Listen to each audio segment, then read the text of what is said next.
emoción de la transformación.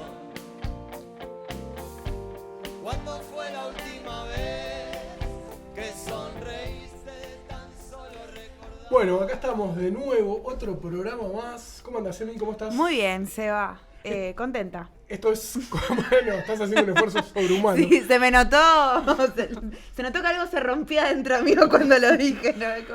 Esto es Contala como quieras, este programa que hacemos acá, que no sabemos muy bien todavía qué es. Es un podcast, en realidad es una charla. Sí, es Hoy como un engendro. Hoy nos tenemos que poner serios, muy serios, porque tenemos una entrevistada... que lo amerita, que lo merece. No. Una investigadora del CONICET, así que ¿qué tal, Valeria? ¿Cómo estás? Valeria Snikovsky nos visita hoy. ¿Cómo andan? ¿Qué tal? Bueno, muchas gracias por invitarme. No, gracias a vos por venir. Gracias por venir, por tu tiempo. Por este momento que vamos a pasar acá y que vamos a charlar y te vamos a preguntar cosas de tu vida. Antes que nada, siempre empezamos de la misma manera con una canción del El vuelo de la mariposa. Que en una parte la canción dice: ¿cuándo fue la última vez que sonreíste solamente al recordar? Entonces abrimos con esa pregunta: ¿cuándo fue la última vez que sonreíste con tan solo recordar? Yo ahora me acuerdo cosas que hace mi hijo, estoy en esa etapa que me hace reír, entonces es una persona graciosa y que no tiene vergüenza a diferencia mío. Entonces me acuerdo cosas que hace cuando viene en colectivo, cuando estoy haciendo alguna otra cosa y me hace bien eso. Y eso te hace sonreír. Sí. Bueno, tuvimos otro invitado que dijo algo bastante parecido también. Los hijos hacen reír, parece, sí, en algunos momentos y en otros no tanto. Y qué bien, ¿no? Porque necesitamos muchas risas ahora sí. También, es como un momento... Más que nunca. Más que nunca, sí. Y otra con la que empezamos siempre también es si escribieras, capaz no sé, pero si escribieras un diario íntimo, ¿qué hubieras puesto esta semana? ¿Cuáles hubieran sido tus entradas en ese diario? Difícil. Qué semana difícil. Pasé por tantos estados, la verdad que traté de mantener la calma, de mantenerme armada, entera, por mi hijo especialmente, de que no me viera triste. Y andaría por ahí, por esas emociones. Tratar de mantener la tranquilidad, de mantenerme centrada y alerta, muy alerta. Está bueno mencionar que este episodio se está grabando un jueves después de conocer el resultado de las elecciones. Sí, tenemos nuevo presidente electo en la Argentina. Sí, tal cual. Entonces, bueno, también por eso, ¿no? Veníamos charlando afuera. Bueno, ahora sí, entramos en lo que es la charla que vamos a tener. En general, nosotros hablábamos con gente que se dedica a la cultura, a la militancia social, digamos. Nunca entrevistamos un contador, un abogado. Entonces, como somos gente que fuimos por otros lugares que no son los tradicionales, les preguntamos a nuestros invitados por qué, de dónde viene eso. Vos sos historiadora. ¿Por qué? ¿Por qué elegiste ir por ese lado? ¿Por qué estudié historia? Por la villa, porque daba apoyo escolar cuando estaba en el secundario. Habré empezado en segundo o tercer año del secundario, en Retiro, en un comedor en el barrio Güemes, de la 31. Y ahí me empezó a interesar el tema social, las cuestiones de desigualdad. Tuve muy buenos profesores en el colegio que tienen la culpa también. ¡Qué bueno! Horacio Tarcus, Javier Trímboli y Eduardo Paladín, que fueron para mí muy importantes. Y bueno, también esa experiencia de haber conocido el barrio y la gente y pasado tardes ahí, que me llevó a hacerme preguntas. Y bueno, ¿cómo fue tu recorrido para llegar a donde llegaste hoy, que sos investigadora del CONICET? Hoy soy investigadora... Que para nosotros es como, wow. Sí. Para mí es muy importante estar en CONICET. Me costó muchísimo, sangre, sudor y lágrimas, llegar a entrar a CONICET. Y es una institución que yo respeto un montón y que espero que perdure por muchos años.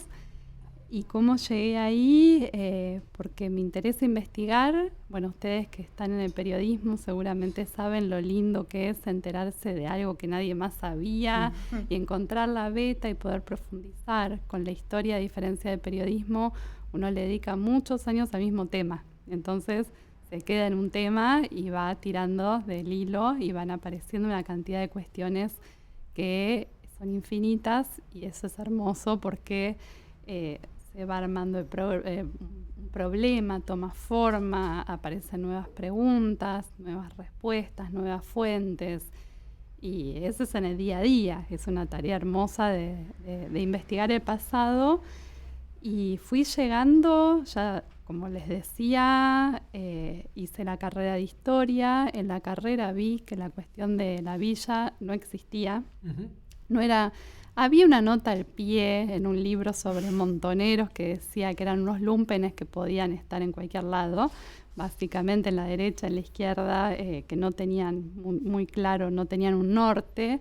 Eso era lo único que había sobre la villa, y era muy diferente de lo que iba escuchando de los históricos de Retiro, que eran, por ejemplo, Tapia, que es un referente de muchos años en Retiro, que cada tanto hacían un homenaje a, por ejemplo, José Valenzuela. Me acuerdo de un homenaje que hubo ahora 25 años a José Valenzuela, donde se hizo todo un... Bueno, hablaban personas que la verdad que yo veía son gente muy formada y saben de lo que están hablando, y tienen un historial de dar peleas que amerita quedar en la historia. Claro. Entonces dije, bueno, voy a hacer un intento porque algo de esto no se pierda. También teniendo en cuenta que son gente grande y que esa memoria está en sus cabezas, pero que no estaba escrita.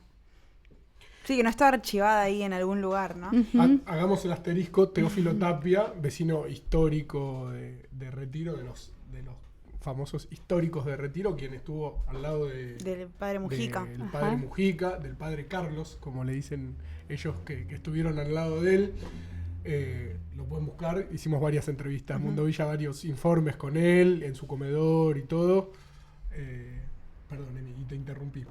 No, yo quería, bueno, porque son muchos años también de conocer, de visitar la 31, por ahí también hasta te vinculás de otra manera, ¿no? Esto, bueno, la gente, pasan los años, desde la Valeria que estaba en el secundario hasta la que va a visitar, no sé, fuiste este año, por ejemplo, a visitar el barrio. Sí. ¿Qué sentís que pasó durante todo ese tiempo, pero en tu vínculo con el barrio, digo, como lo que te enteraste, lo que aprendías, qué cosas te vas llevando de ese tránsito? Son muchos años. Son muchos años, para mí fue transformador, a mí me cambió por completo, porque vengo de un mundito muy cerrado, muy elitista, donde no tenía mucho contacto con el afuera de ese mundo.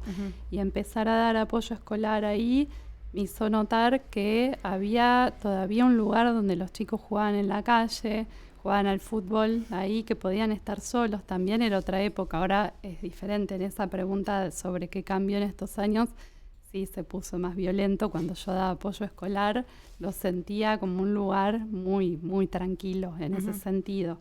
Nunca tuve miedo de caminar de día, de noche, de ir a una fiesta de 15, no tenía problema en entrar y salir, como, bueno, eso cambió un poco, pero notar que había una forma de solidaridad que yo no conocía. Claro. De que te inviten a tomar mate, que te den lo que tienen, o sea, te dan lo que había, me lo daban de comer, de tomar, y eso a mí me encantó. La verdad que con eso me compraron. Lo sentía como un lugar muy cálido, donde me sentía muy cómoda y muy querible también. Entonces me daba la impresión de que en mi barrio había un individualismo mucho más fuerte, porque no estaba la idea de conocerse entre vecinos. Claro. Y acá pones una mesa afuera, entonces nada, viene uno con el mate, otro con las cosas. Imagino que estás hablando de un barrio de Capital. Sí, de Capital. De donde venís. Sí.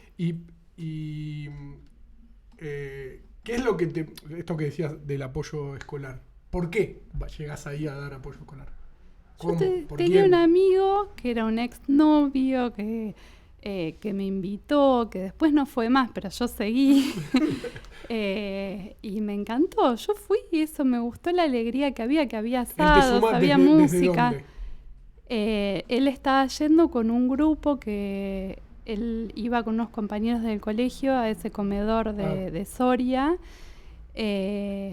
Y después había otros grupos, también se habían armado. En realidad ellos habían empezado con una iglesia, se abrieron de la iglesia, empezaron dando apoyo escolar con la comunidad de San Egidio, que era, bueno, como algo mucho más, con una bajada de línea más religiosa. Sí. Y se abrieron de eso, que eran los conventillos en La Boca. Uh-huh. Y decidieron hacer algo por su cuenta ahí en Retiro. Y yo ahí me sumé. Ahí te sumaste. Sí. Bien. ¿Qué es lo primero que, bueno, esto que contabas un poco, qué es lo que primero ves en este cambio de espacio, de lugar y que te transforma a vos? Esto del asado en la calle, bueno, también pasé Navidades ahí en Retiro, también con la mesa afuera, con compartir, con que entre alguien a saludar, con ir a recorrer otras casas. Sí, pasar y brindar en otras casas. Como que no, es más a puertas abiertas todo. Por lo menos era hasta hace unos años. Ahora no lo tengo tan claro porque volví hace poco a la parte que se urbanizó y lo noté más silencioso, todo. Bueno, igual después fui a la parte vieja, que había un partido de fútbol, estaba el mismo quilombo, pero sí, es esa vida, ¿no? Esa cosa de que haya chicos en la calle, música, asado, fútbol, todo eso que hace que sea un lugar alegre. Sí. Claro, sí, con vida, con digamos, vida. Como que no hay, nadie duerme o no hay silencios. Sí, está bueno. Esa vida me atrajo. Sí. A mí me recuerda mucho esto que contás, yo vengo de un barrio del conurbano y la vida era así también antes.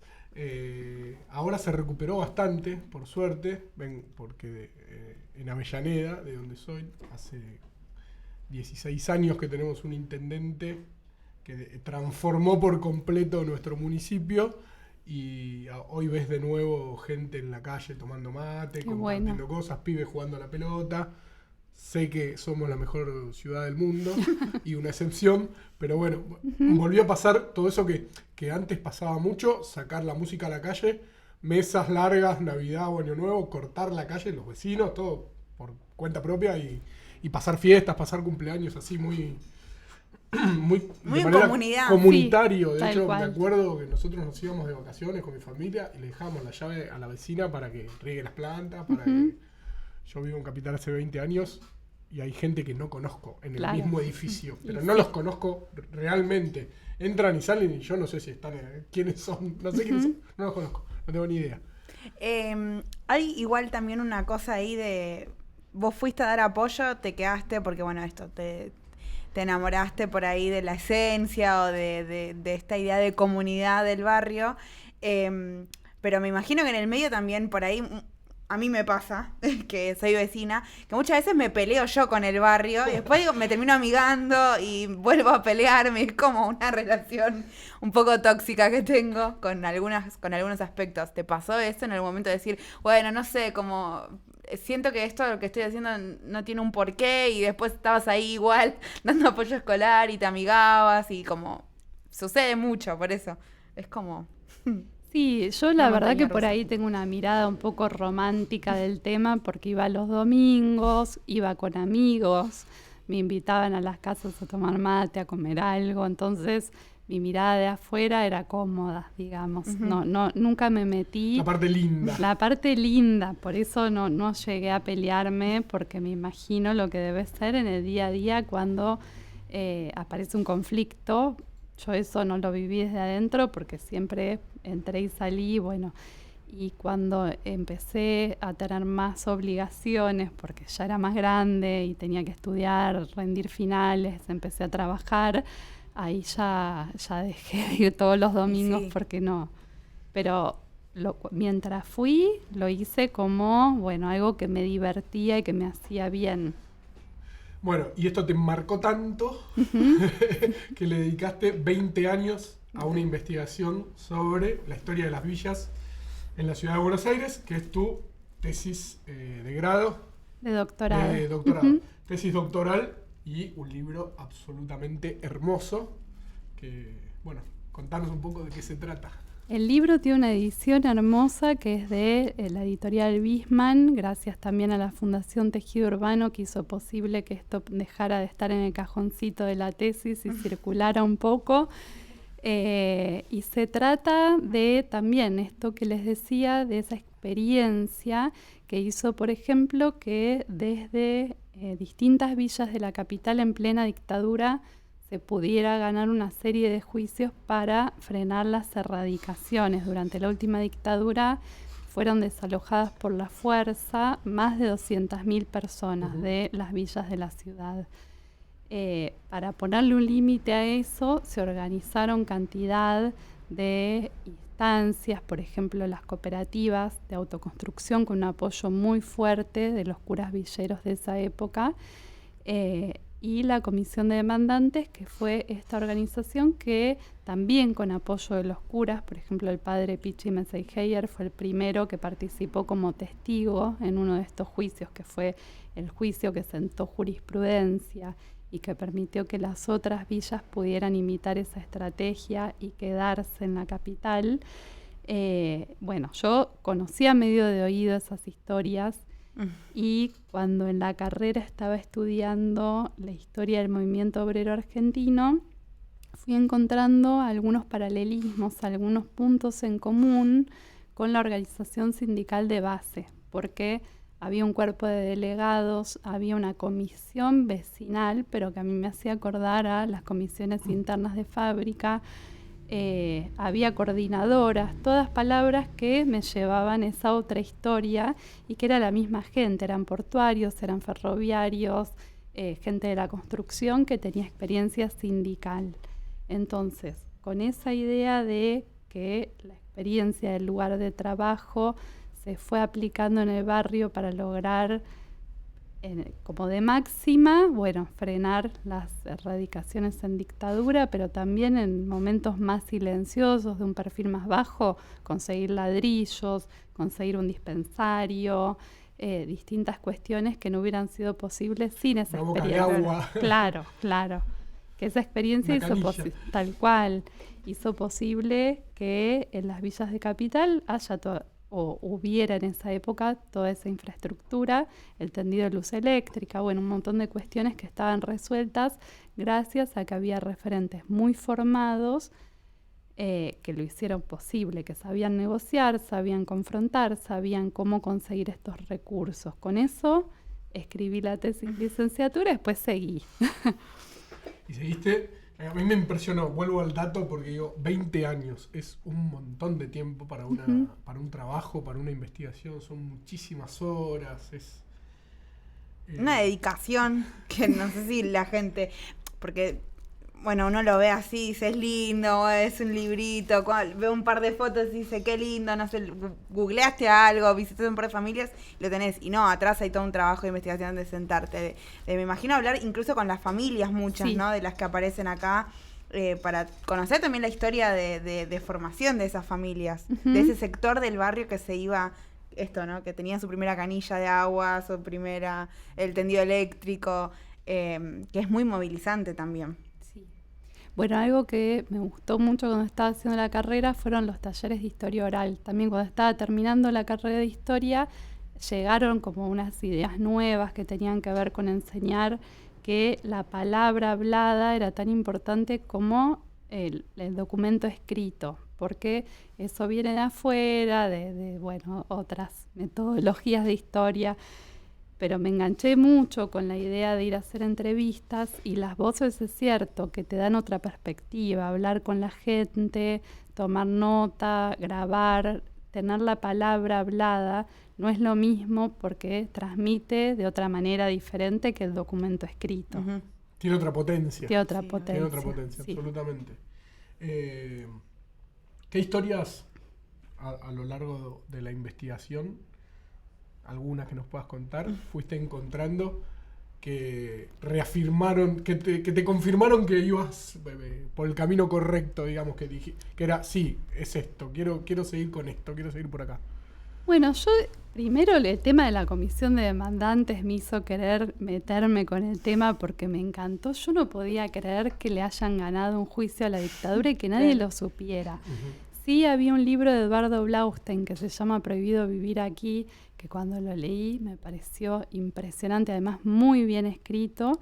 Se consigue, también hay una reedición y también se puede leer el PDF que anda por ahí, que algo contaba de esto y yo quería seguir conociendo cómo fue que desde las villas habían frenado a la dictadura más violenta de la historia argentina con nada, porque ellos Era consiguieron pararse enfrente de lo que venía. de las topadoras y fueron a buscar... Literalmente, ¿no? Claro, Pararse enfrente.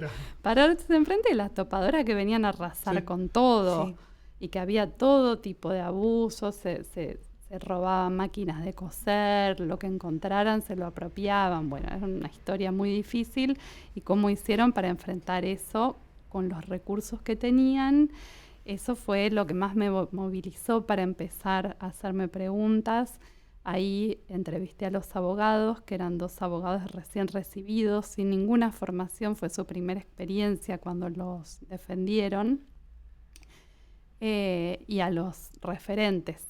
Y cuando entrevisté a los referentes, ahí dije, ahí está la clave. Ahí empezaste a entender todo. Ahí empecé a entender todo. Y ahí empecé a querer entender otras épocas también, la década del 60, cuando en el 58 se formó la primera organización que nucleó a todas las villas de la capital federal, que fue la Federación de Villas. Que fue nacional, se llevó a ser nacional. En realidad la Federación de Villas y Barrios de Emergencia era de Buenos Aires, era en realidad de Capital Federal, pero también estaban representadas algunas villas del conurbano, y después en el movimiento villero peronista, entre el 73 y el 76, ahí es cuando se nacionaliza. tal cual, ahí se nacionaliza, ahí llega a estaban representadas villas de todo el país, hicieron 2 congresos con representación de villas de todo el país, que eso también me pareció impresionante. Hay un libro de Eva Camelli que se llama El movimiento villero peronista, recomiendo también para leer.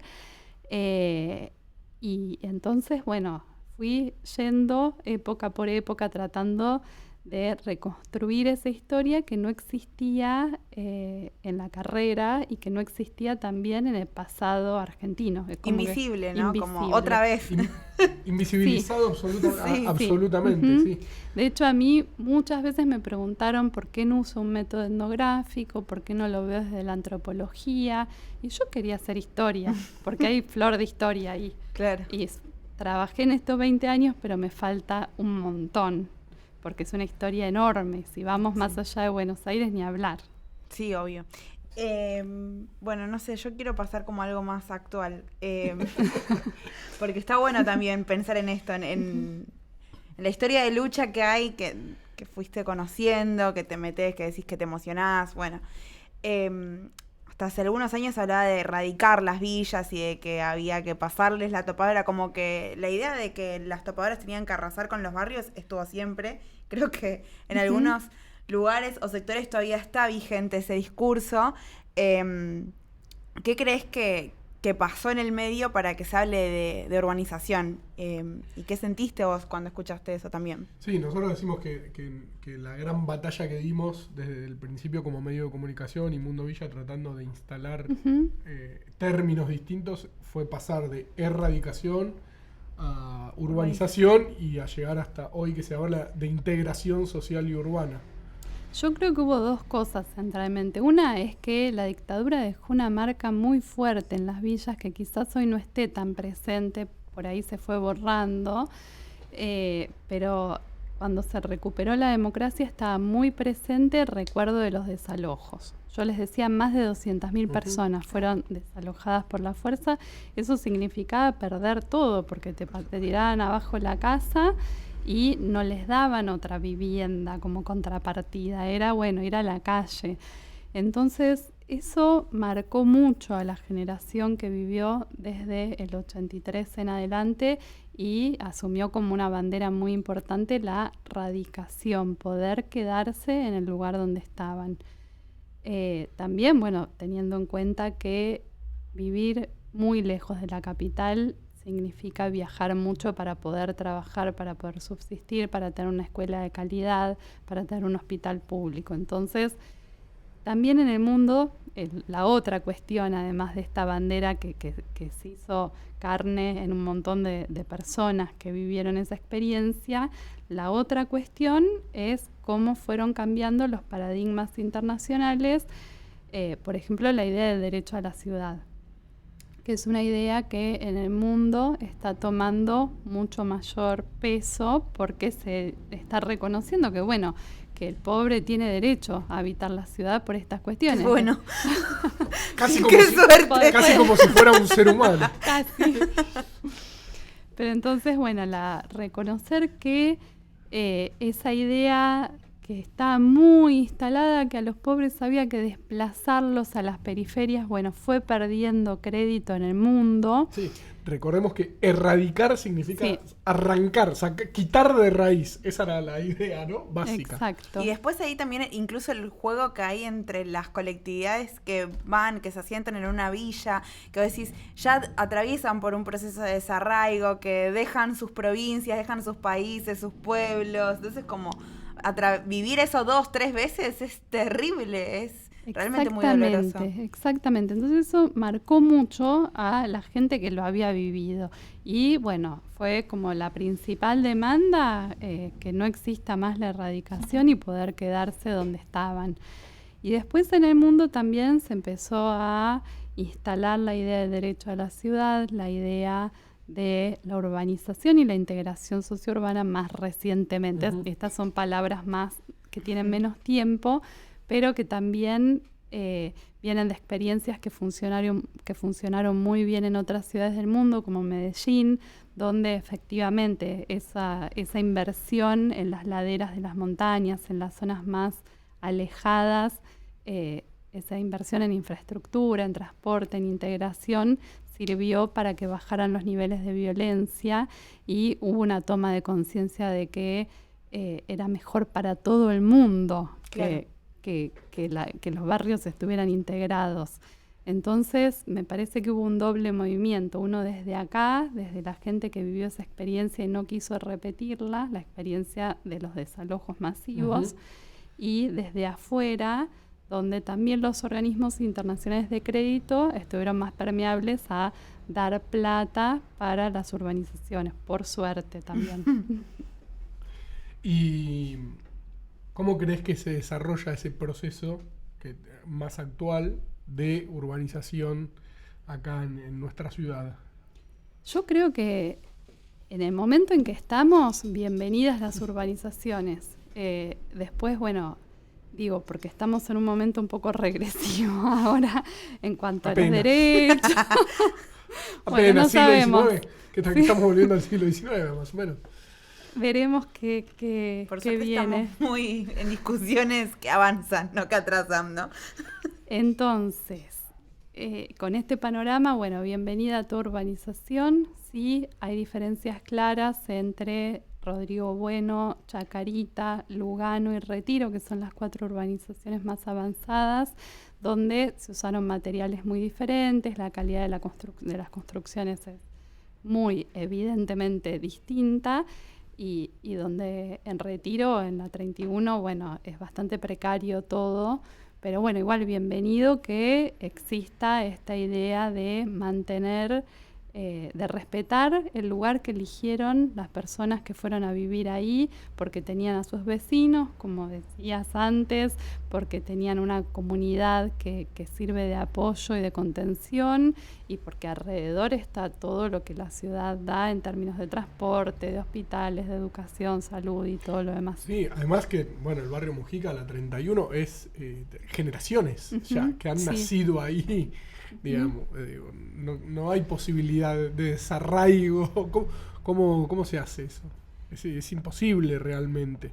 Por ahí en otros asentamientos nuevos, o con menos historia, con menos tradición, pero acá justamente todo esto que contás vos y que está en el libro y que es espectacular esta investigación y este trabajo, son todos estos años que, si bien por ahí no están en los pibes de 20 años ahora, sí están en sus padres o sí están en sus abuelos. Uh-huh. les llega de alguna manera, algo. Sí, por eso me parece importante pensar que el problema de la dictadura no es un problema de las clases medias ni de los intelectuales, es un problema de todo el mundo, no repetir esas experiencias. Porque fue muy trágica la historia de las erradicaciones, de las mal llamadas erradicaciones, que también es una palabra que es como que deshumaniza un poco a la gente que eran destinatarios de esas políticas. Pero es importante mantener viva esa memoria porque la dictadura afectó muy fuertemente la vida en los barrios. Sí, obvio.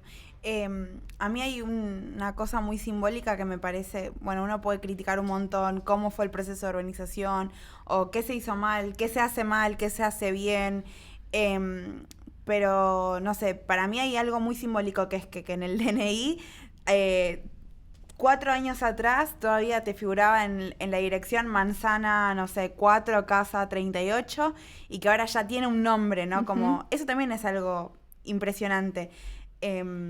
Me parece que es una de las grandes victorias por ahí de la urbanización, de poder darle un nombre, de decir vivo acá, de que figure en Google Maps, como esto trasladarlo por ahí a algo más actual, ¿no? Como que tu calle figure en Google Maps. Es un montón eso. Sí, cierto. Sí. No sé cómo lo ves vos desde también un ojo más de investigación, de si se pensaba en esto años atrás. Sí, estaba la demanda por la urbanización y por mantener el lugar que se había elegido para vivir. Eso sí era muy fuerte porque, por ejemplo, ahí en la 31 había muchísima gente que trabajaba en el puerto, muchísima. Por ejemplo, Tapia.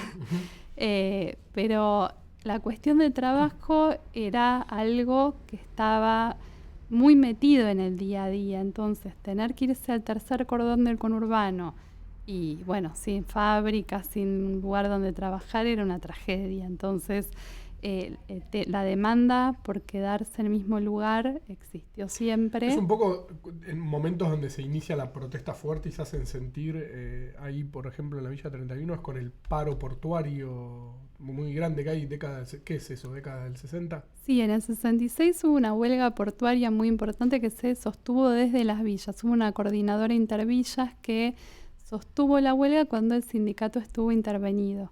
Entonces, bueno, todo recayó en las bases, que era el barrio donde se hacían ollas populares, que también a mí me llamó la atención la cuestión de las ollas populares, porque no había comedores, claro. O sea, la olla popular era puntualmente para el momento... Para determinados eventos. Claro, digamos. Por ejemplo, esa huelga portuaria del 66 que duró casi 3 meses, que era 3 meses sin un salario, que era más que nada jornaleros, ¿no? Pero era sin un día Por supuesto. Entonces ahí la olla popular fue muy importante, pero no existía el comedor. Eso es más reciente y nos habla de una Argentina con una mejor distribución de la riqueza.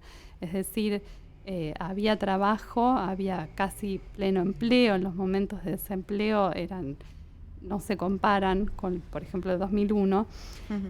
Digo, todo esto antes de la última dictadura.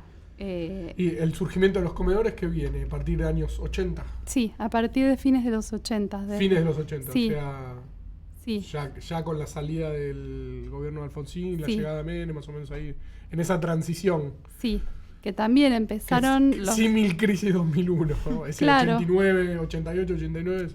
En el 89, con esa gran crisis, se formaron varias ollas populares que después se mantuvieron en el tiempo porque...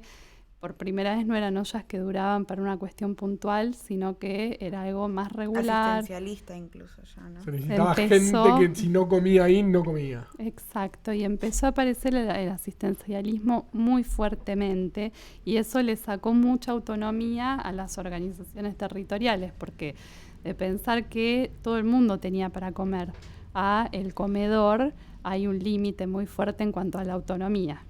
Después la vuelta de la olla popular, yo lo vi mucho en la pandemia. Sí. Fue como impresionante. Sí, eso fue impresionante, los comités de crisis. Pero armado por los propios vecinos, porque vos por ahí, bueno, o uno lo podía pensar en su momento. Pero que se Por ahí sumaban a el que los tenía comedores. el comedor, Claro. claro, por ahí el que tenía el comedor, no sé, también de paso metía una olla popular para la cena y vos decís, bueno, viene de ahí. No, la olla popular, en la pandemia nosotros lo vimos, no sé, 5 vecinos que cada uno ponía un paquete de fideos y si les sobraba algo de carne, o pasaban por la carnicería y la carnicería les donaba algo y bueno, eran esos 5 vecinos que por ahí no tenían ninguna vinculación o relación con el comedor, se armaban ellos esa olla y era como, claro, bueno, están ahí para el vecino que no tenía que comer, que estaba sin trabajo, que no podía salir del barrio porque a la vez estaba estigmatizado si salía del barrio, que era como el que llevaba el virus. Entonces también eso era una vuelta de las ollas populares para el momento, para el día. Y que también hubo gente que ahí dejó la vida. Sí, obvio. Sí, claro. Ujú. Bueno, nosotros durante esa época de pandemia decíamos, porque se decía, quédate en casa, desde las villas, desde los barrios, era bueno, quédate en tu barrio. En tu barrio. Porque Sí. era imposible el quédate en tu casa, Sí. eso no existe, Sí. no, era impracticable, pero bueno, quédate en tu barrio, era el lema. Sí, que los curas villeros hicieron un gran trabajo ahí con ese tema. Sí. Ujú. Y también ahí pensándolo históricamente como, de vuelta, para mí el trabajo es un gran organizador de la vida social y como antes de la dictadura tenías niveles de trabajo en blanco, trabajo sindicalizado, que en ese momento, haciendo imaginariamente, si hubiera habido una pandemia, no hubiera sido la tragedia que fue Claro. en este momento, porque no había trabajo en negro Ujú. como ahora. No, la gente que habitaba o sea, la gente que elegía vivir en cada villa era porque estaba cerca de una fábrica, de la fábrica Volcán de Bajo Flores, del puerto en Retiro, pero siempre muy vinculado con el trabajo y no era trabajo informal como es ahora. Claro, con recursos por ahí más bajos, por eso no Claro. podían acceder a otro Ujú. tipo de vivienda o o a otro barrio, pero trabajadores formalizados. Ujú. Sí, sí, sí. Bueno, bastante distinto a lo que se creó. Nosotros decimos que a partir del 2015 se crea una clase nueva, que es la clase del trabajador formalizado pobre. Sí, Que, claro. trabajo, como se dice, registrado, pero que sin embargo sos pobre, no llegas a fin de mes, no te alcanza y bueno, se da una regresión en un montón de cosas que uno antes hacía con un sueldo que después dejas de hacerlo. ¿Cómo ves esta historia más actual ahora de las villas, de estos últimos 10 años? Bueno, veo eso, avances y retrocesos, también me peleo con el tema, voy y vuelvo, pero sí noto que por ahí la solidaridad no es la misma en estos últimos 10, 15 años, que hay otras adicciones, otras formas de violencia y que, por ejemplo, antes era impensable que fueran a robarle a un maestro, que fueran a robarle a un médico que va al dispensario. Un vecino. O a un vecino, eso también, más todavía. Claro. Y ahora es bastante común, es una lástima y esperemos que haya vuelta atrás. Eso tiene mucho que ver con la masividad que tiene el consumo Ujú. en jóvenes y en cada vez más jóvenes. Y con el individualismo también que Tal hizo que, por ejemplo, también era impensable que se alquilara. Es decir, alguien llegaba y había más espacio, ¿no? Pero cada uno se construía su casa con libertad y nadie se metía. Y ahora, bueno, hay un mercado de alquileres que por ahí está difícil, ¿no? Que había otras formas de solidaridad que en los últimos 10, 15 años están debilitándose. Esperemos que no definitivamente, seguro que no definitivamente. Todas las villas tienen su propia historia de lucha, ¿no? Eso como es algo también muy interesante de verlo y bueno, es obviamente que el que vive en la 21 es súper orgulloso de la historia de Barraca de la 21, lo mismo pasa con la 31, pero por ahí creo que en los últimos años se perdió algo del conocimiento de la propia historia de lucha del barrio, o sea, yo lo veo, que por ahí hay pibes de 15, 16, que no saben quién fue el padre Mujica, por ejemplo, en la 31. Entonces, como, ¿qué crees ahí que falta? ¿O por qué pasa esto de que muchos de los pibes y de las pibas que están escolarizados o que están atravesando un proceso de escolarización no reconozcan eso, no conozcan qué pasó? por qué se llama, por qué el número incluso, ¿no? ¿Por qué es Villa 31 y no tiene un nombre? Como eso. Es que pasó mucho tiempo y es difícil mantener la memoria cuando todo circula entre generaciones y por la palabra hablada. Por eso me parecía importante que la palabra hablada pasara al libro, al papel. Pero me parece que ustedes, Mundo Villa, La Poderosa, Urbana TV, hay un montón de medios y de gente que escribe desde el barrio, César González, que eso no existía antes. Antes sí hubo una revista de esta organización que les decía, la Federación de Villas, en la década del 60, que se llamó La Voz de las Villas. Pero no salía muy seguido porque es caro, porque es difícil, porque no es fácil de sostener, lleva un esfuerzo enorme.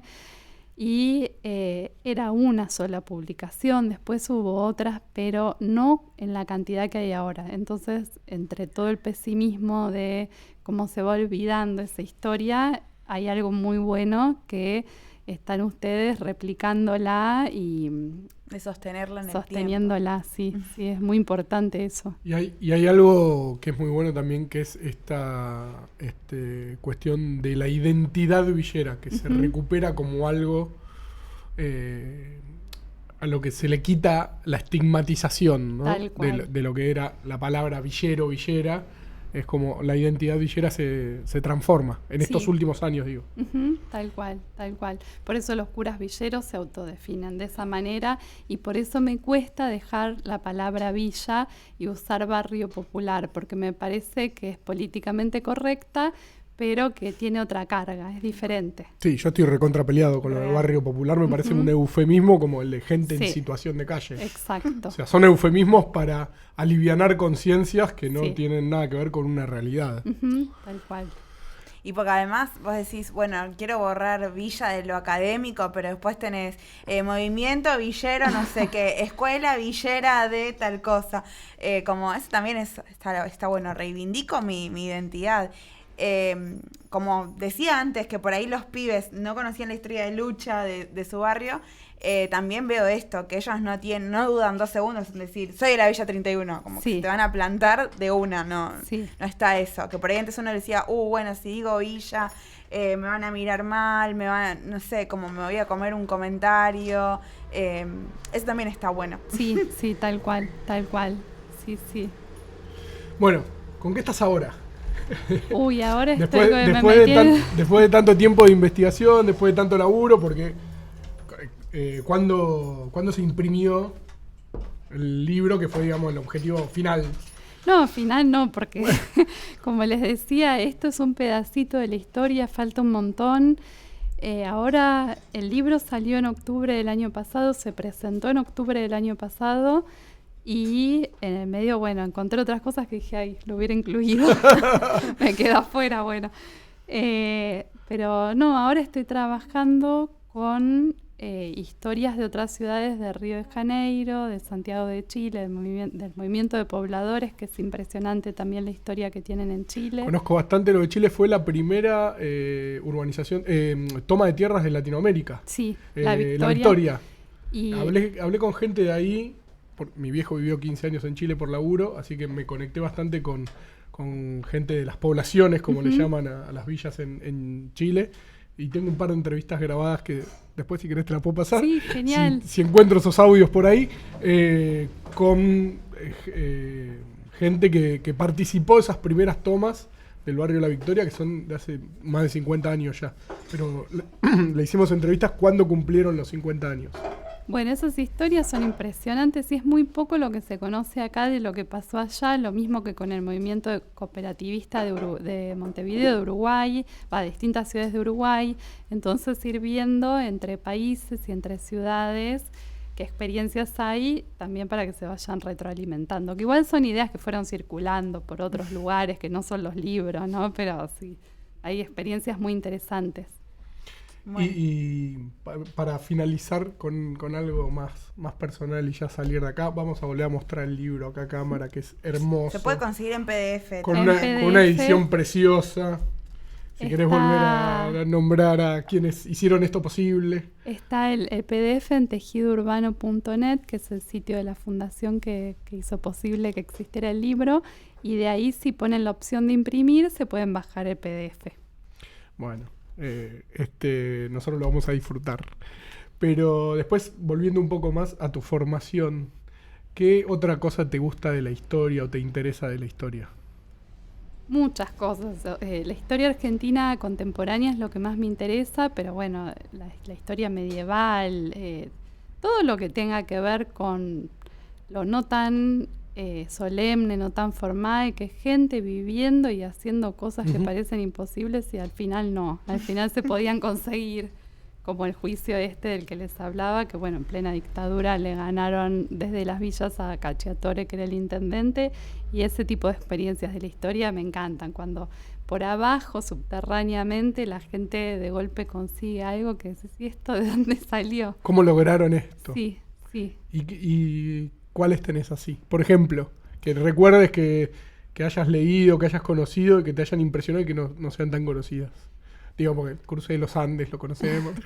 Bueno, en la historia del movimiento obrero argentino hay cosas hermosas, como esto que les decía de la organización sindical en el lugar de trabajo, que el delegado lograba cosas sin que nadie se enterara, y de ahí lograban torcer una cosa que ya parecía cerrada, dar vuelta una negociación que parecía imposible, eso de manera muy capilar, muy chiquita. Esa organización de base, de perfil bajo, ese tipo de cosas me parece que son muy lindas en la historia.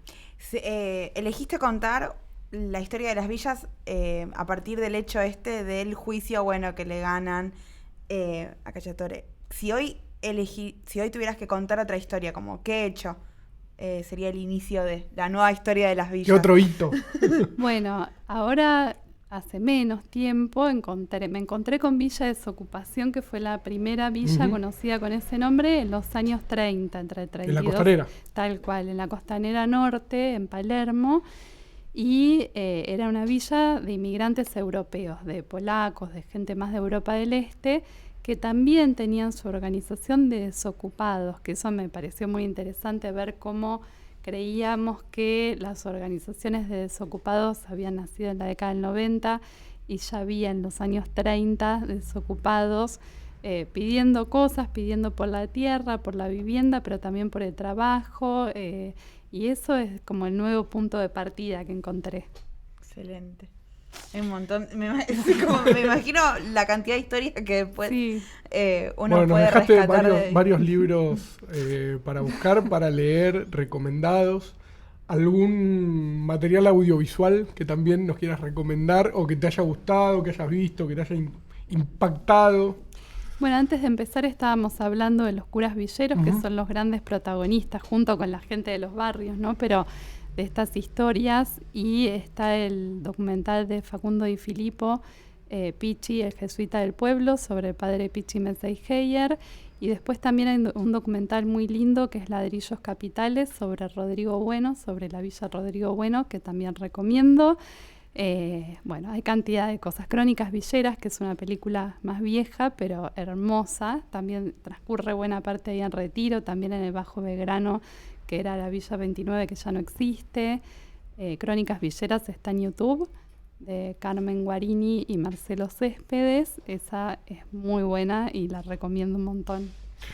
Bueno, y próximamente, ya me la anoté. Próximamente también va a estar La Revolución de los Curas Villeros, que es un documental que está en producción. No podemos adelantar mucho, pero pronto lo van a ver, si todo sale bien.